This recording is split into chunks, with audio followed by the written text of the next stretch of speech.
Yawa, kapitan eh. Kapitan was donated to us by the Barangay Asam to niya ito? Barangay Baguio. Mura. Kapitan was donated to the program. Kapitan. We can barely fly. We nursed him back to health, and as we saw a while ago, he's now one of our swiftest flyers. So can everybody please say hi, Kapitan? Hi, Kapitan! Now, as part of our recess time, Kapitan is eating something over there. So can you tell me, ano po ba yung pinakain ni Kapitan? What is Kapitan eating? Mouse! Kapitan is eating Mouse! meat. That's because Kapitan is Meat day meat. bird.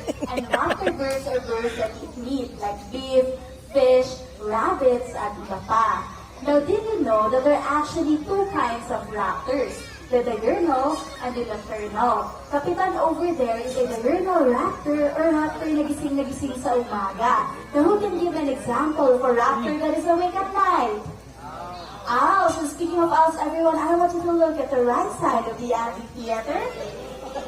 Uy, darana siya oh! Woo! Brian also. Iyusa ni Moy!